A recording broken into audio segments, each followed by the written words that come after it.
All right, folks, we are here on a Friday night going into Memorial Day weekend.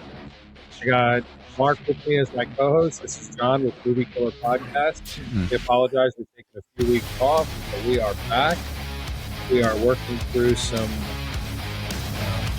glitches in the vortex as we continue to work through those and get this rolling. We hope we have a good show for you tonight. There's a lot of controversy going around with Christopher Nolan and the Odyssey. We're going to revisit that a little bit. It's something we talked about on a previous podcast. If you haven't listened, you definitely should go listen.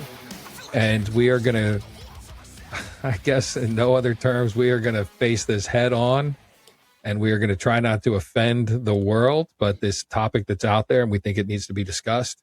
And me personally, I think there's a lot of internet misinterpretation, internet troll nonsense that's going on. And I'm going to talk about that a little bit tonight with Mark as well.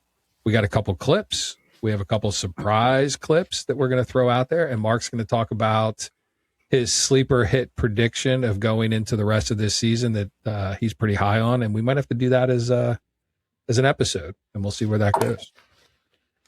Also, we have a special treat later. I don't want to give it away, but it was let's just call it a screen test of sorts. Would you agree with that?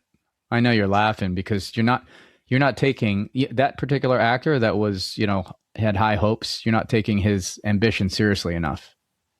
Well, I'm all about squashing dreams. But I know. This is one of those dreams that, let's just say, he found the correct calling.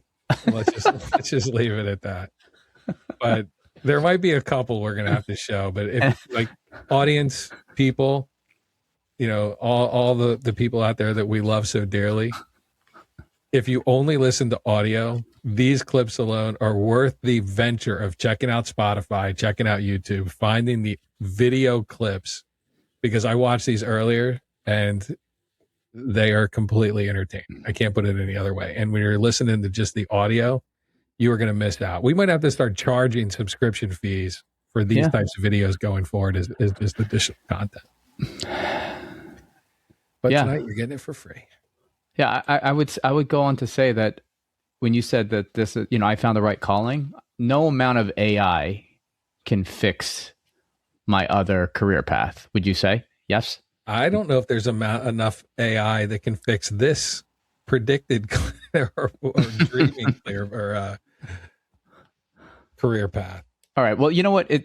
I'm curious though. When we run my treat, this clip, we'll see. We'll get a vote from from some of the people that are tuned in to say yay or nay if they can see this, because this person was in the running. Apparently, they went a different direction with another. They went with a different artistic direction and went with another actor, which is fine. All right. And what a mistake they made. Let me just throw that out there. You never know. You never know. So go ahead. What do you? I was gonna, my last point on that. The number of movies that were produced with, iconic movies with said actor. They were like the second. We should do an episode where they were really the second or third choice, and thank God they were. Like just to give you an idea, right? The Matrix. Oh yeah, that would be good, right? Yeah, because the Matrix, they wanted. Do you remember? Do you know Keanu Reeves? I don't know. No. They wanted Will Smith. Keanu Reeves was like the second or third. True Smith story. Instead of Keanu Reeves, yes. No, that's terrible. Right? Like you can't. That's something you can't even imagine. But yes, that we should do an entire episode of the what ifs, and then I can share that more trailers for that other actor's behalf. There we go. Now we're cooking. We are cooking. We are cooking. Take All right. Trinity's damn name out of your damn mouth. There's no way that would have done well. I'm just saying that, right? I agree with you. The FBI agent said, "That's it." And turn around. No yes, a lot of what ifs, and this ties into my treat later. But let's get right into this whole backlash. You talked about the commentary with respect to Christopher Nolan's Odyssey and some of the casting. So the richest man on the planet even had something to say on the X platform. Correct. So I'm going to give you so let me take a step back. So folks, what we're talking about specifically is there's a couple things that Christopher Nolan's taken a lot of heat on, right? And you guys all know Mark is in love with Christopher Nolan if you listen to the show. I think Christopher Nolan has done some great things, but I'm also a John Papsadera fan, which you guys have heard 100 times already. One of the greatest casting directors who ever lived. So maybe this time he missed the mark, but these guys also got a ton of grief over Heath Ledger going into Dark Knight Rises, whichever one, The Dark Knight. Yeah. So maybe they're onto something, and maybe they're thinking outside of the norm, and maybe this is going to turn into one of the greatest things ever. But, and this is where I was talking to Mark earlier, but I didn't let him in on the surprise. Everybody's all over the internet talking about how Elliot Page is being cast as Achilles. Let me take two steps back. For all you kids who never read a book when you were in high school, all the miniseries, you missed everything else. Achilles is not in the Odyssey, right? There's no character of the Achilles. He fought in the Trojan War. He was in the Iliad. He wasn't in the Odyssey. And if I'm wrong, Dr. Lyons, I apologize because I didn't read the book in high school either. But I did watch a lot of movies. So what's happening is Elliot Page is playing a character named Elpenor. You guys also know I'm bad with pronunciation, so I'm probably mispronouncing that. Elpenor is Odysseus's right-hand guy who has all sorts of issues with this part of the crew. You know, it's a whole thing. Elpenor's ghost is in Hades when Odysseus goes down. You know, he's part of the story, but he is not Achilles. And there's nothing that says he's Brad Pitt. There's nothing that says he's supposed to be, you know, fighting with the whole thing. He's just Odysseus's sidekick who plays a pretty significant role in the movie. So the internet's going out and they're saying, oh my God, they just cast Elliot Page as Brad Pitt. Now, just from a stature perspective, it's like you put Zach Galifianakis next to Bradley Cooper, right? They each have their role in The Hangover, and I'm just using that. Don't read anything into it. I just love the movie, and they're total opposites. If you take the two of them, you're not going to put Zach Galifianakis into the good-looking face from A-Team leading man role. They each have their role. They each have their stature. They each have their position in the movie. So the internet's out there. They're going crazy. They're like, oh, my God, they did this, and they cast this guy as Achilles. Go read a book. Go pay attention. Do a little research. And don't believe everything you read, right? This goes back to, I'm not going to go there. I'm going to keep the politics out of this. Yes. But, you know, right. I'm really struggling with keeping the politics out of this conversation. But if you go in, this is like, you know, the internet is full of nonsense. Gemini will tell you. Sometimes I hallucinate. Sometimes I make mistakes.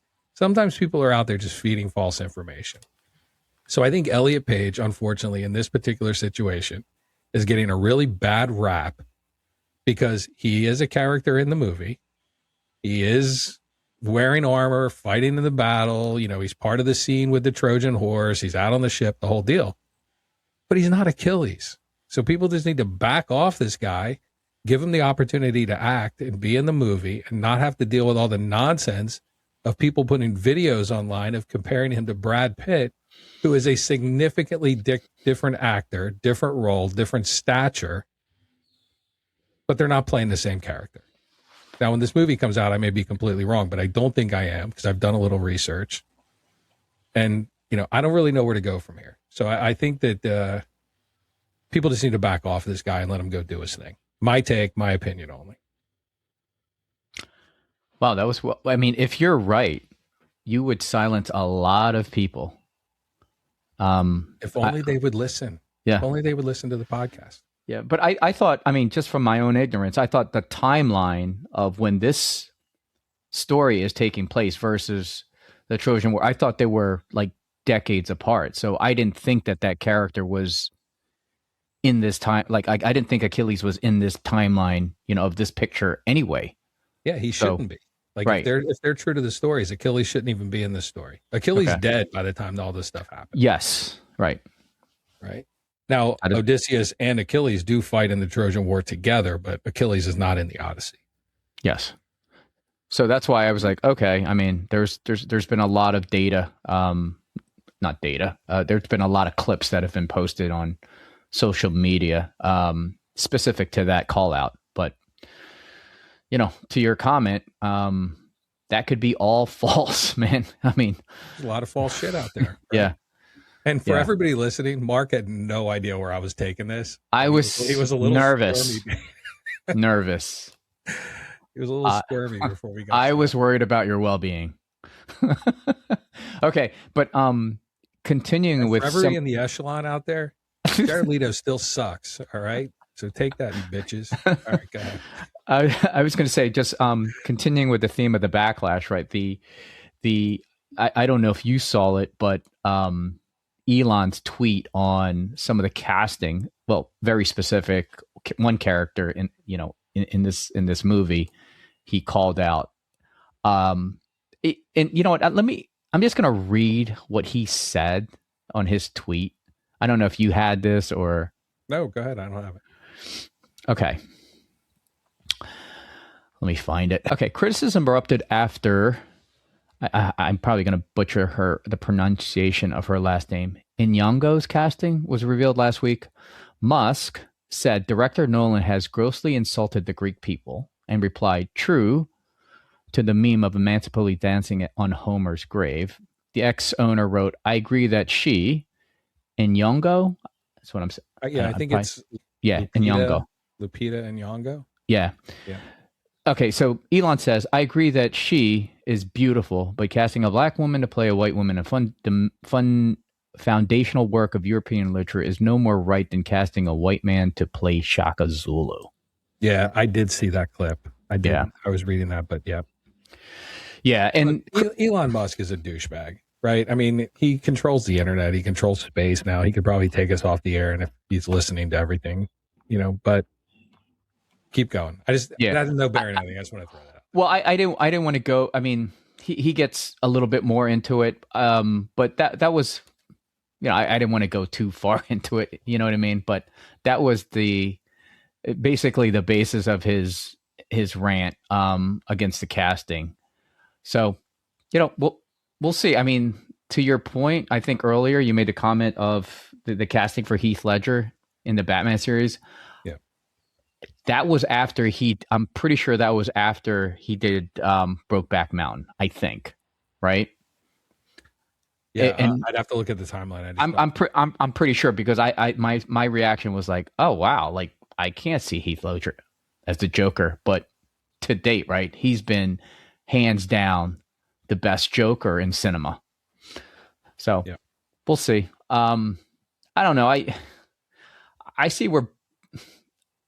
Well, you have some clips of what Christopher Nolan was his thought process behind some of the casting. I didn't want to jump the gun either direction, but I mean, everyone has an opinion.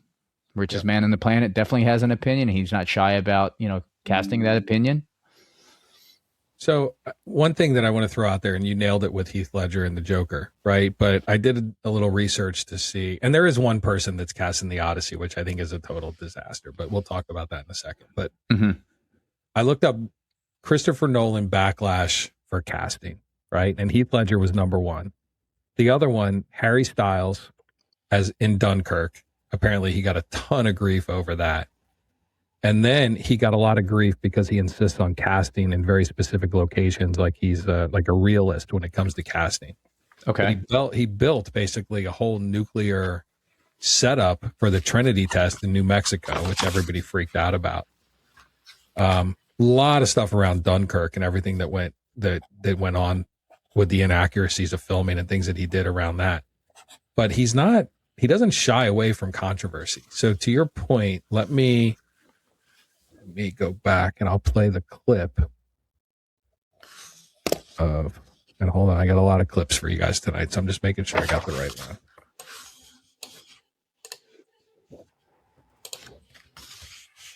one. All right, 2, 1. All right, are you ready? Yes. Here we go.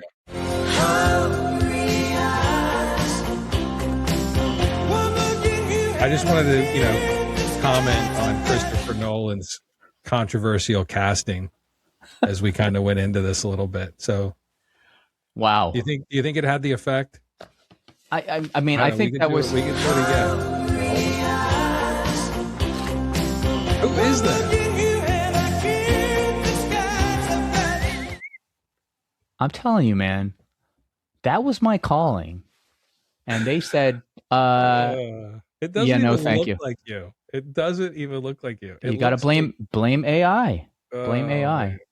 But that's the closest thing they got. So that was part of the treat this evening.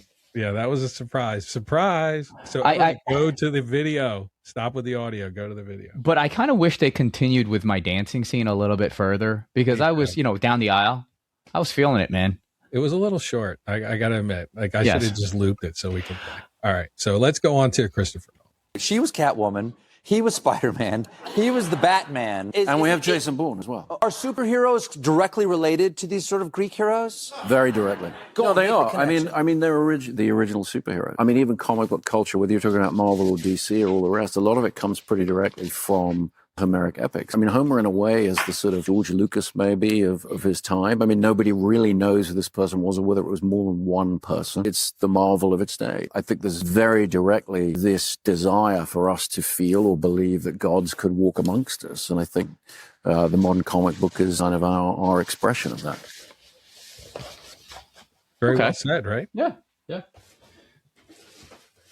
Yeah, I thought that was good. Christopher Nolan comparing his take on the Odyssey to Greek historical superheroes. Thought that was pretty cool, right? This is what those people had to deal with and had to look forward to.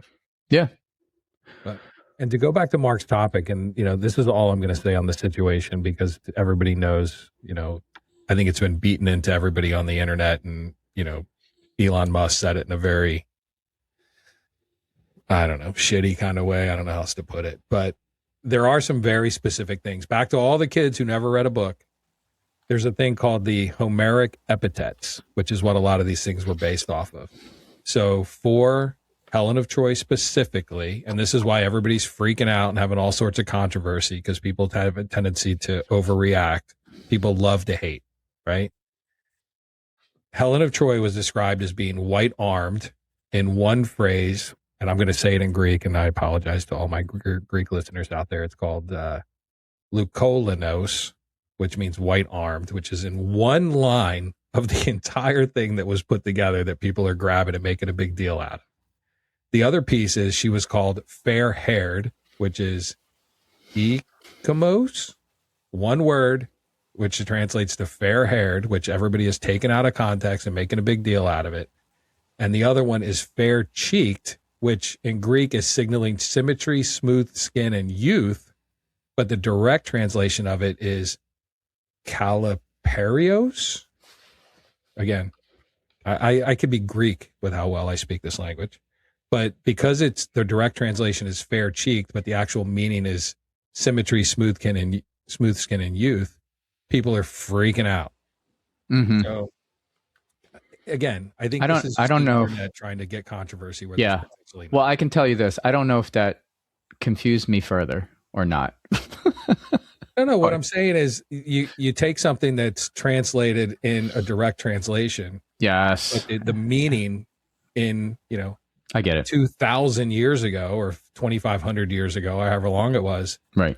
Can completely lose translation. Yeah. So fair-haired 2,500 years ago could be described as beautiful, but the direct translation 3,000 years later means fair-haired, right? Yeah. So now everybody's freaking out that Lupita, I don't know how to say her name, Lupita, I don't know, is getting cast as this person. But if you look at the cast, I mean, she is a beautiful woman, right? And you go back and you look at, there's a lot of beautiful people in this movie, with the exception of Robert Pattinson. He sucks. But you got Anne Hathaway, who you guys know I got a little thing for, Charlize Theron, Zendaya, John Bernthal, the Punisher. He's a good-looking dude. Matt Damon. I think Mark would date Matt Damon if he had the opportunity. I don't know if I'd go that far. You got shitty Robert Pattinson, movie killer. Tom Holland. Lupita Nyong'o. Yes. Mia Goth, who I have a major crush on, Mia Goth. If you guys don't know who she is, look her up. She's been in a lot of movies. She's a very exotic looking actress. And then you got, John Leguizamo bringing up the rear. I don't know how he fit into this thing, but he's in there somewhere. Right. But it's the one person I just can't get my arms around is Travis Scott. So Travis Scott is in this, and I just don't see that at all. But Christopher Nolan sitting on the Colbert Show, and I'm sitting here with, this award-winning lost his movie to Patrick Swayze. It's devastating, man.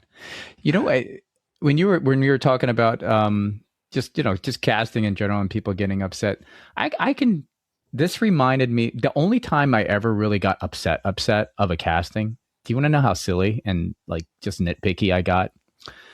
So how I was 13 years late watching Game of Thrones.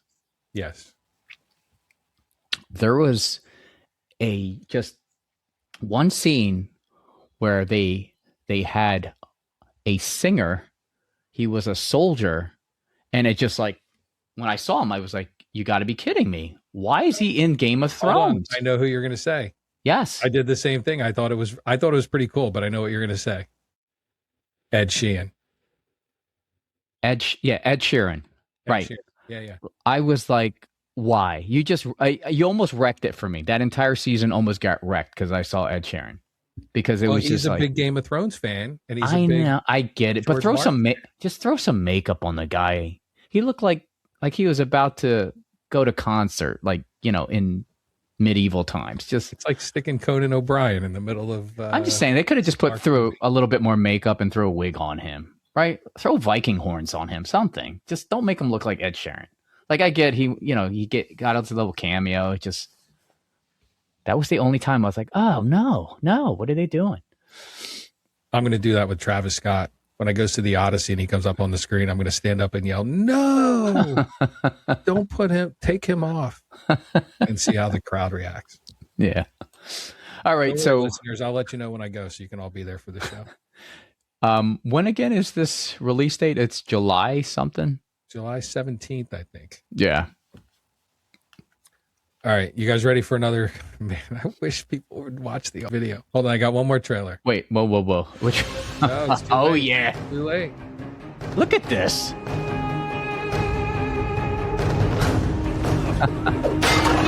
Are you not entertained? Look at that face. It just so happened that that's probably my all-time favorite movie, and I didn't get the I didn't get the thumbs up. To be Marcus Aurelius. Did Kamala do that for you? Did she take care of it? Yeah. That was my consolation prize because they didn't want to cast me in the full featured film. What can you do, right? A lot of haters out there. I wish I could do a Polish accent because I could probably replay that whole conversation for you. Oh, Mark, your ego is so fine. You're so handsome. You look just like Russell Crowe. That's a terrible Polish accent. That didn't sound anything like Polish. But did you see? I mean, I had the look, right? Did I not have the you look? Look good. Your chin is bigger little chisel. A little chiseled. Your chin is more chiseled in the video. Yes. I worked out, kind of like how Brad Pitt spent 6 months working out for Troy. I spent 6 months working out for that, like the 300 workout. Yeah. Well, you did a hell of a job. It's just my audition tape, man. I had to dust those off just to let you know where I was coming from. I have yet to understand why you lost that role to Russell Crowe. Mystery. All right, so folks, our take, or my take, I don't want to speak for Mark. My take on this entire situation is Christopher Nolan is doing Christopher Nolan. He's controversial in where he shoots. He's controversial in his casting. He is still going to make a phenomenal movie, but I don't think it's going to do as well in the box office as everybody thinks it is because the internet is dragging it down. But the internet can have an effect on what goes on, right? It's a real social phenomenon that the internet does have effect. And it doesn't mean it's the reality of what's going on. It just means that perception is real, man. Perception is real. There's 100%. No question. So because some shithead somewhere decided that they were going to jump on the Elliot Page Achilles train and created a bunch of videos, and it got momentum and it went viral and everybody else jumped on and nobody did the research and nobody figured it out. Then they took these direct translations of something that was created 3,000 years ago and said, I'm sorry, we can't put Lupita Nyong'o. My argument would have more effect if I could actually say her name. And took this direct translation, and now she's getting grief. And this guy, who's arguably the greatest director who will live in our lifetime, has to go defend this stupid shit that goes on. So, but I don't like this, the vocal stuff, like the lack of attention to detail when it comes to the talking and the speech is throwing me off a little bit. I'm not going to lie to you. I don't want to hear Odysseus coming in with his Boston accent.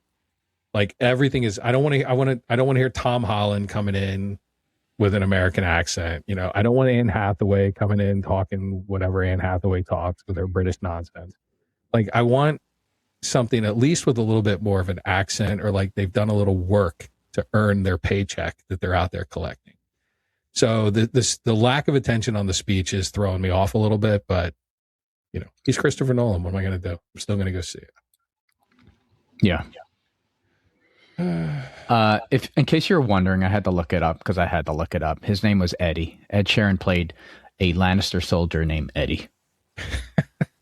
Do you feel complete now? Like your evening is fulfilled now that you know this factoid? Did they even call him by his name in the movie? They didn't. I don't believe that they did. All right. I mean, any more to? Is there anything else you want to say? No, I think it's. Look, I'll to be honest, I understand people's reaction to that, you know, and people have very, very strong opinions, right? Like, I think when I first saw, and this is, you know, just observation, like when I first saw Man of Steel and I didn't know who Henry Cavill was, I was like, oh no, this is not good.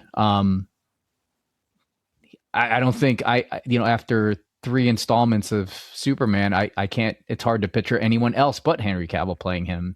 Yep. And, you know, the most recent one, I was not a fan whatsoever in that last installment of Superman. I just thought it was just too, it just got too whimsical for me. Like there was no, you know, it didn't feel serious enough,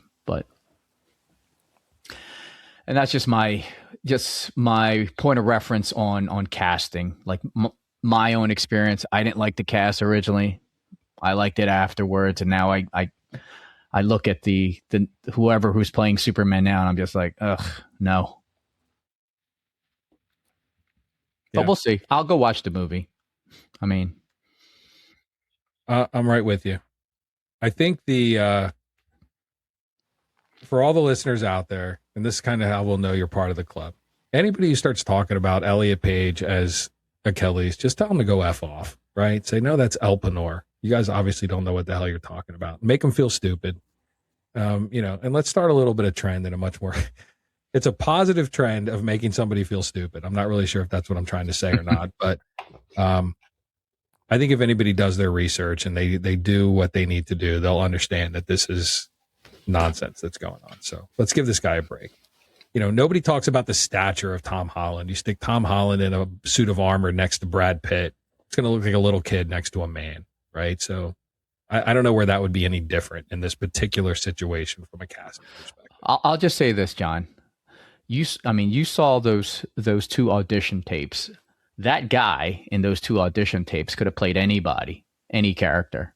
Do you think he could have played Braveheart? Yes.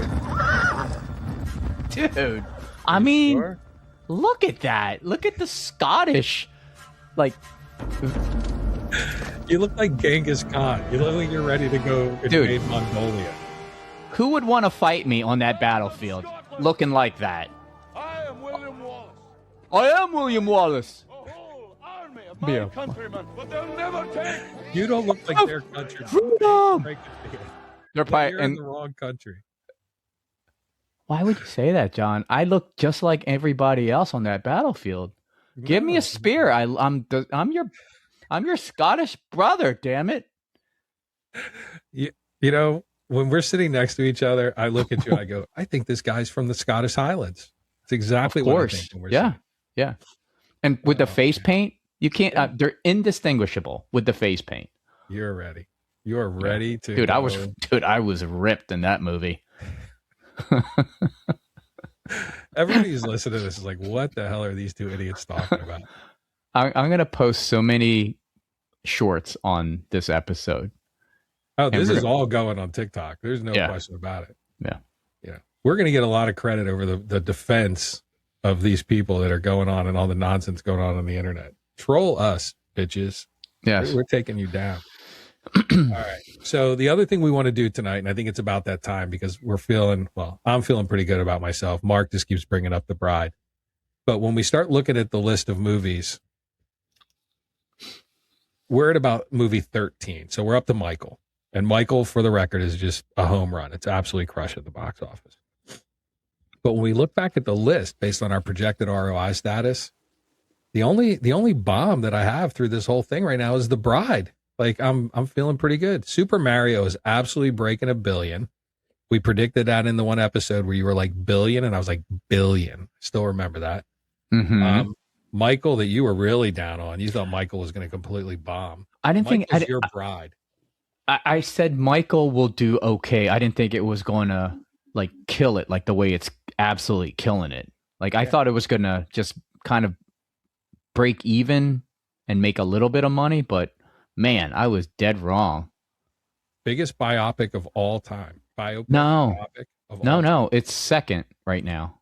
So right now, I'm going to tell you right now, worldwide, the biopic Michael is at 715 million. Yeah. Second to only Bohemian Rhapsody, which is at 911 million.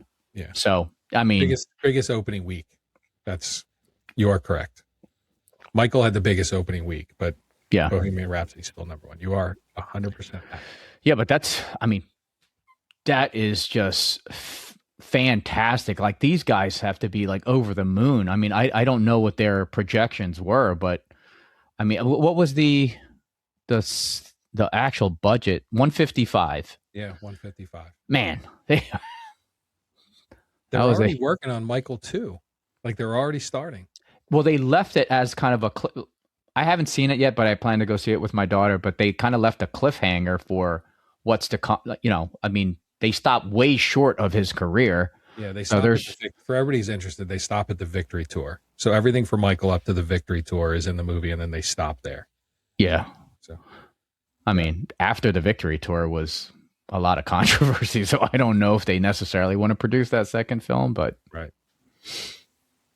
Yeah, that's the cliffhanger. What happens to Michael next? Right. I don't know. Something with, I don't know, kids and drugs and he dies. I think we know how it ends. Yeah. But yeah, I hear the movie is absolutely fantastic. I'm dying to go see it. Yeah, but I think just to add to your summary of what our predictions were, yeah, we were pretty solid. I wish we had the visual to kind of show, but people don't watch; they just like to listen in. But if you go to mkpcast.com, there are projections there that were that we made early on in this year, and for the most part, I would say better than 85% on target. Yeah, if you went on Kalshi or some other platform and you place bets based on what we're predicting so far, you are definitely ahead, right? Like if you had like a win-loss projection, you're doing okay. Yeah, and if you did place that bet because you watched this podcast, I don't know, give us a shout out. I mean, we don't want royalties. We don't want a royalty payment or anything. We just want a shout out. That's all. Yeah, give us a shout. Share our podcast. So I am curious on some feedback from listeners if anybody would ever comment. I told you the one podcast I listen to, everybody that shares it, they get notified of the share and then they call the name out. Yes. I'm a little lazy for that. That seems like a lot of work. Like if I get 100 shares, do I have to call out 100 people on the podcast?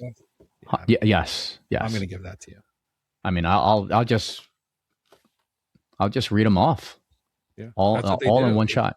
It gets old. Like they read through the list, but I listen. Okay.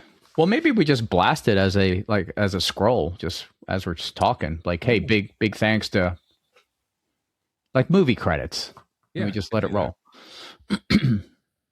Yeah, I was messing with that earlier. There's ways to come in and do like pop-ups on the screen and stuff. Figure out how to do that. Yes. I'm sorry. There was some chats coming in. I was just looking to see what they are. Nobody seems to think you look anything like Mel Gibson. But that could just be me. My response to that would be maybe go to an optometrist. Maybe they will prescribe you some eyewear that will make the correct adjustments to your vision. Because me and Mel, we look, right? Yeah, like you're from the Scottish Highlands. All right, so I want to get your opinion on this because, we're coming back from a pretty good hiatus and we're going to start back in our regular routine. And I'm thinking we break the show kind of into sections. I want to get viewer feedback from this as well, or listener feedback. So my thought is we take a section where we revisit some revenue numbers of predictions we've made. That could be, a short window. We do that each week. Boom, this is what happens. We take our movie killer, movie or actor, and we talk about, or director, whoever, and we make our main series of the show about that. And then we go into some upcoming movies that maybe might be more of a sleeper, but not necessarily something that we've covered as a major blockbuster, but something that we think is going to do well. Okay. We kind of hit on that a little bit at the end, and then we kind of just like more like a Siskel and Ebert, like you always talk about that. Like, hey guys, here's some movies that are coming out we think are worth going to watch based on trailers, because we don't have anything else because the movies haven't been released yet. But based on the trailer and the story and what we've seen, we think these are something that are worth some attention. What do you think? I see. You're talking about more of a predictable format, because every week it seems like for the last 4 weeks we've been trying something different and new. But I think we incorporate the different and new to something a little bit more structured. But I'm game. I'm game for that. Because you have your pick for this week. I have a pick for this week. So we're talking about sleeper picks. Sleeper picks. Okay. So like we've gone through the Odyssey and how we think that's getting a really bad rap, and we've kind of beat on that a little bit. And Christopher Nolan, we're still fans. We think he's doing just fine. Sleep well, Chris, knowing that. And then we did our predictions, which we're going to do more maybe at the beginning. Now we're rolling to a little bit of a sleeper pick, which good, bad, or otherwise, we're kind of prepared for, because you have your sleeper pick and I have a sleeper pick.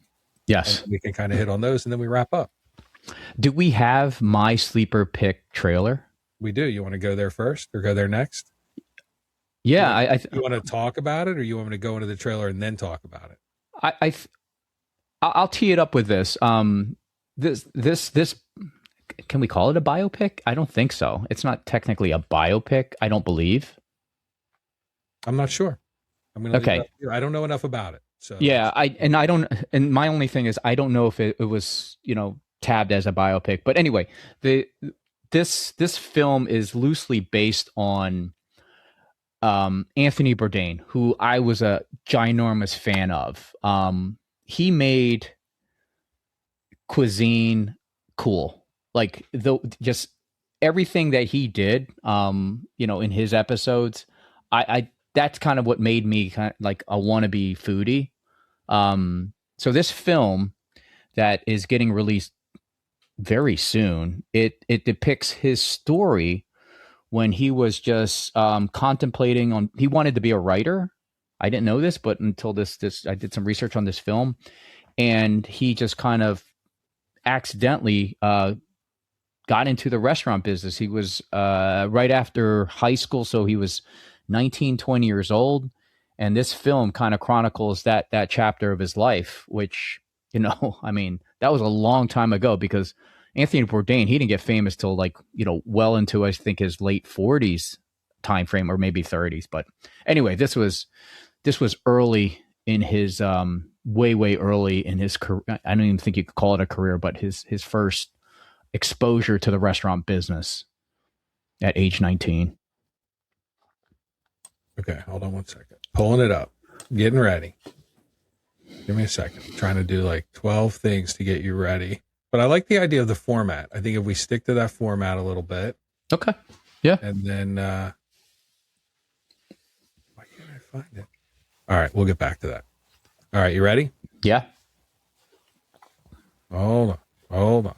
Hold your pants. All right. Here we go.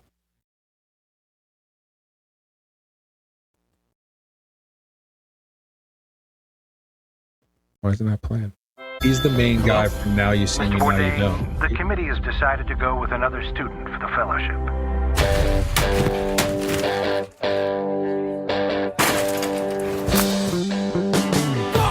I need a job. You worked in a kitchen before? Sorry. Yeah. We open Wednesday to Sunday. Start 11 a.m. What fucking time is it? That means that you are here at 10:45. 11 is late. Anyone late is fired. You know I can cook too.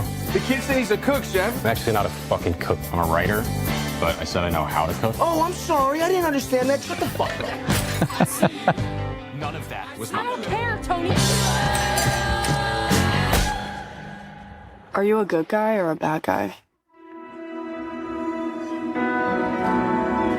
Let me teach you this. This is how you open an oyster. I ate these in France when I was a kid. I said they taste like the future. I was reminded every measure I got on fine with modern living. This guy, he's like a master chef. And the world still so wild, called to me. We're gonna start with this special. Every Friday, something fancy but not pretentious, something sexy, makes you want to fuck, you know? Something only you can do. I was lost, I've been kept. This is insane. I know. What's this? That's for you. And the world still so wild, called to me. If anybody asks, I'm not a writer. I work in a kitchen. Sorry, what is your name? Anthony Bourdain. Does that that's a great trailer. Yeah, that looks good. And then you got Antonio Banderas. I mean, I think that's a great cast because he's supposedly working. He's a chef owner at a Brazilian, restaurant in Cape Cod, right? Like, I think that's a great cast. So this is my sleeper pick for the year. I think it depends how many screens this gets showed on, but like this, I think this is one of those word of mouth type movies, and there's a lot of Bourdain fans out there, and I think that alone will carry that momentum. But like, how do you not like Anthony Bourdain if you're into food? Like, how do you not like this guy? I mean, he was the anti fake TV chef guy. He hated that pretentious food culture nonsense, and like, he was so anti luxury foodie elitism, right? Like, I rooted for the guy, and then when he passed, I was like, oh man, like you felt that. So true story. One of his episodes, he had dinner at this restaurant. I don't remember how it's pronounced, but it's something ketchup in Quebec City, Canada, right? Yeah. So many years ago, I surprised Cam with this trip for her birthday, right? In December, Quebec City. So we get there at this restaurant called something ketchup, and it looks like somebody's living room, right? And then no surprises, because this is what it looked like in his episode. And I'm just like, wow, this is really like somebody's living room. Dude, it was like the chefs there it was somewhat loud, but it was like a 12 person like capacity, and they were cooking on electric stoves that were like GE, like not commercial, just like, and they weren't even matching electric stoves. The food was phenomenal, like 1000% phenomenal. So was Anthony Bourdain there? He wasn't there, but I watched an episode and he was talking about how good this risotto was. And then so that's why you went there? Well, we were going to Quebec City, and I was like, holy hell, I'm going to stop by, this restaurant. And it was just amazing. It was like one of the best dinners I've ever had. And it was totally nondescript. All right. So I'm going to give you the quick rundown. So Tony, which is the name of the movie. Yes. It stars Dominic Sessa, who is the kid who was from Now You See Me, Now You Don't, who I thought did a great job in that. And to summarize, a 19-year-old Anthony Bourdain travels to Provincetown and stumbles into the chaotic world of a restaurant kitchen, setting off a summer that shapes the course of his life. And Anthony Bourdain's quote is, "I was, to be frank, a spoiled, miserable, narcissistic, self-destructive, and thoughtless young lout, and badly in need of a good ass kicking." And apparently he went into this restaurant with the guy who's being played by Antonio Banderas, and it shaped the rest of his life. Yeah, amazing story. Pretty damn good. It was called, I'm going to mispronounce this because this is probably in French. La affaire est ketchup. Like ketchup, like tomato ketchup? Yes. Okay. It's got a 4.8 on the Google reviews. I'm telling you, this place was fantabulous. So if you're ever in Quebec City, Canada, in the middle of winter, it's a good spot. Sounds fantastic. Yeah. The funny thing is, it was like, when I say cold, it was brutally cold. Every day snowed, and it was like they were getting like 2 feet of snow. There was chains on everyone's tires, but beautiful city. All right. So now that you've had your heartfelt moment, I'm going to go back into something that I think is a little bit more up my speed. So the pick that I made this week is The Obsession. Have you heard about this? Have not. So The Obsession, I'm going to play the trailer, and then I'll tell you about the movie. Well, let me tell you what the movie is first, and then I'll play the trailer. After breaking the mysterious one-wish willow to win his crush's heart, a hopeless romantic finds himself getting exactly what he asked for, but soon discovers that some desires come at a dark, sinister price. And the woman that's playing the crush, her name is Indy Navarrete, and she is supposed to be just incredible in this. But I'm going to play the trailer, and then we'll go from there. Let me go back. You ready? Yes. Blumhouse. Do you ever actually flirted with Nikki? I'm gonna go get some shots. I'll come with you if she means this much to you. And I know she does. To say, Nikki, I think we should grab a drink sometime. Nikki, wait. I was gonna ask you, What? I lost my train of thought. Good night. What else? Why? One wish, Willow. You only get one wish. I wish Nikki Freeman loved me more than anyone in the entire world.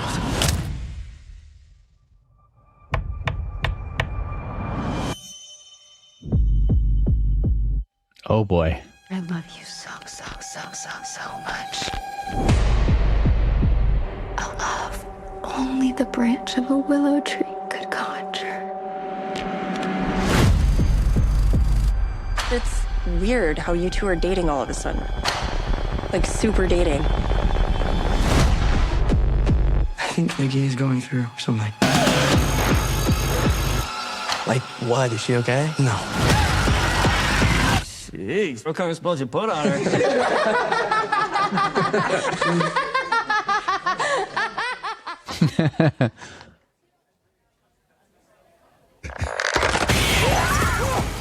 did you do, dude?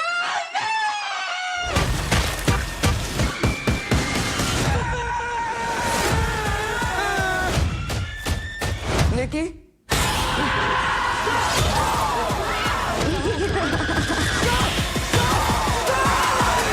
I love you. I love you. I love you. I love you!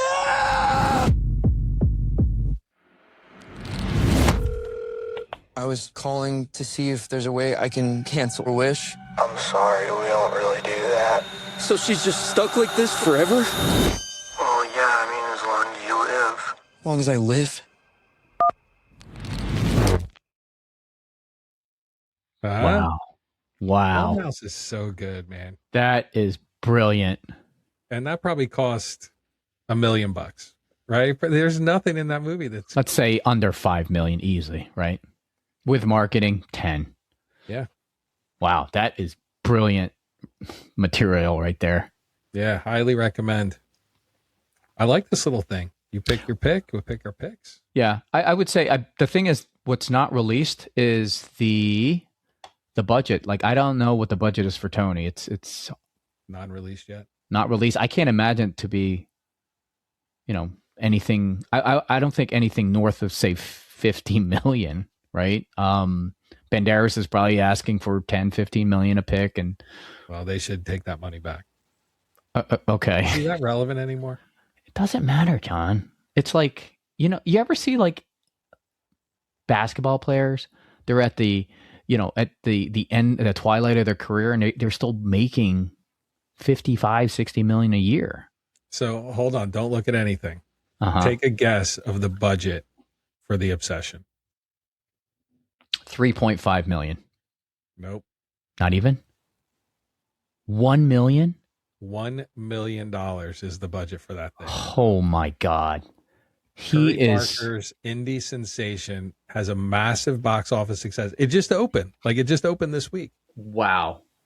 For 1 million. It was bought. It debuted at the Toronto Film Festival. Focus Features bought distribution rights for 15 million from the film festival for a movie that only cost $1 million. So the guy, of course, already made tremendous amounts of money. Yeah, but the thing is, the guy that paid 15, he'll probably make 60, right? Like he's going to make money.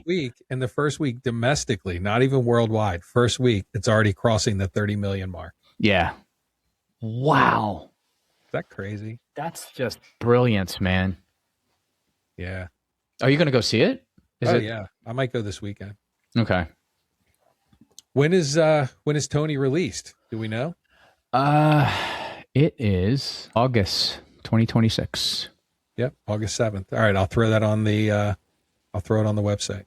Yeah, I just wish there was maybe it's not that much. Maybe it's under 20 million. Yeah, it can't be that much, right? Yeah. The kid who's in it, he's only had one big movie. And Antonio Banderas, big name, big star, but he's a little past his prime, don't you think? He's got to be a good budget name. 8 million. You think his ask? I don't know. I think he's getting Nev Campbell dollars. Maybe he's only getting $1 million or $2 million. I gotta find this where it's published. Now I'm getting all Obsession pop-ups. Crazy. I freaking hate this, man. Gemini's letting me down. All right. So to summarize, Elliot Page, Elpenor, not Achilles. Lupita, no idea how to say her name. Lupita's playing Helen of Troy, and she's getting a bad rap. People are mistranslating and pulling things out of context. So Christopher Nolan is going to do his thing. The accents are terrible in the movie, but it's got a bunch of good looking people. So I think that about summarizes the Odyssey for anybody who needs to go see it. Yes. Mark missed his calling as a gladiator, a Scottish Highlands berserker, but seemed to be pretty spot on in Dirty Dancing as a Patrick Swayze. Would you categorize my potential as an action star hero or more of just a dominant drama? Like that would be my genre. Is it drama or is it more action star? I think it's a little bit of both, no? I think you're more of the heartthrob 50s dance instructor, doing the right thing by the rich kid kind of guy. Okay. All right. I have more clips that we can air later. You'll be surprised of my range. It's I think we have another bit for the show. I think it's Who's Mark this week. Yeah. What casting call did Mark get dropped from this week? Right? I have a lot of material. Man, when I was trying out for The Matrix and I almost lost to Will Smith, but instead Keanu stepped in. Right? Yep. Too funny. Yeah, I And, think that Mark loves Tony. I think the obsession has some legs. What am I missing? I think moving forward, we're going to probably get into a more structured format in our episodes. We'll get some feedback too along the way, hopefully. But it's good to be back from our 2-week hiatus. That's for sure. Yeah, we are back, bitches. Better than ever. Yes, and we're going to try to stay real hard, politic free. I know you can't help yourself, but I know I can. We are going to try hard to stay politic free. Let me rephrase that for Mark. This isn't not an adults only show. Yes, correct. But overall, I felt good about. I felt good about the material. I think we had a couple surprises. Hopefully, the people that are watching or listening got a kick out of that. But good stuff, though. I mean, who heard of Tony? Who heard of Obsession? Probably no one until today. Yeah. So we're doing our job. And we did our public service of shutting the internet down and telling you guys to back off. So yes. Be better than that. Be good people. Yeah. Don't love to hate. Yeah. See, my mom would be proud. We added a lot of positivity to this, in the last 58 minutes. A lot of positivity. I think that's going to be the title of the show this week. Positivity around the Odyssey, maybe. I'm going to need you to help me come up with a cool title. All right. We'll work on that before we, post. Yep. All right. And I got to go back to the editing room, pull some of that Trump nonsense out of this. Yes. We got to leave that stuff alone, man. Yeah. Don't touch it. All right. Well, yes. Well, hopefully everybody has a safe and happy holiday weekend, and we'll be back at it, I guess Thursday next week. Yes. Back on Thursday nights. And big shout out to all the veterans and first responders and all the people that this weekend's for you. So appreciate everything you do for us, and have a great, hopefully relaxing. Yeah. Good call. Memorable Memorial Day. All right. Glitching the Gore-Tex. You ready? Yup, first. All right, folks, that wraps up our show. Go to mktcast.com. Check out our predictions. Check out the movie schedules for what's up and coming. Check out the Mendoza line for all the losers that are out there who don't know how to act. Up to you, Brad. We love you, buddy. The rest of you guys do better, man. All right, so have a great weekend. And again, this is John. This is Mark. Wishing you a happy and healthy Memorial Day, and we will be back Thursday night. A little bit more. Good night, everyone. I feel a trick.